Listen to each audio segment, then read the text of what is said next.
Hi guys, Tom here, and if you're a fan of throwing the wacky style stick bait, I have a few things I'd like to show you that I think you'll be interested in to get you more bites and catch more fish. Stay tuned.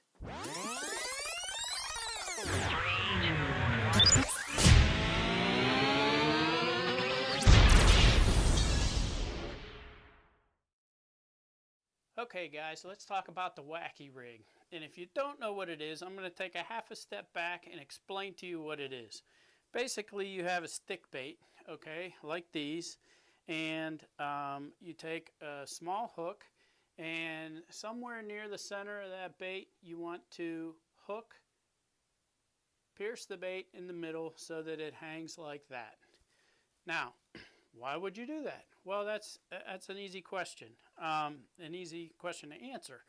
The beauty with these baits is they're loaded with salt. They're heavy, okay? They look simple. They just look like a pencil, but when they fall through the water column, as the water passes over them, because they're soft and heavy, what they do is this. They have this motion, and they wobble, and it makes them look alive, and the fish love it.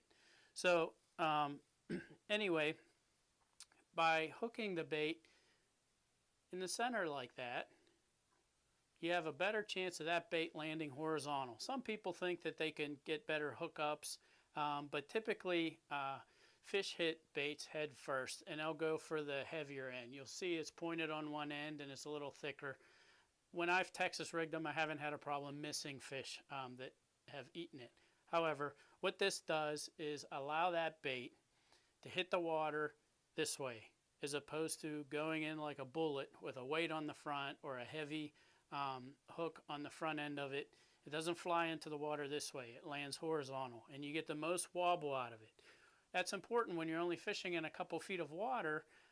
You want to get the most wobble and have that nice finesse action to it to get that bite. So now the downsides with that. Downside in that is you're piercing that bait right in the middle, and because they're loaded with so much salt to give them weight and additives, and they're so soft that they tear very easily.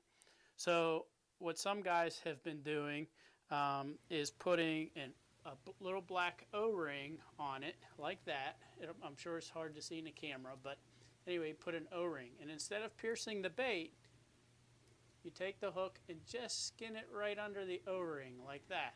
It does the same thing, but it does one important thing to help save your bait. When that fish bites this, a lot of the time that will allow this bait to slide up the line. Now, down at the business end where the hook is and you're fighting that fish, it doesn't tear this bait up as much because it's slid up out of the way of the fish, allowing you to fight it and get it back. Once you release the fish, you can slide it back down, and typically you can catch more fish per stick. That's a good thing. The thing that I've had a problem with is the belt that you're putting on your worm.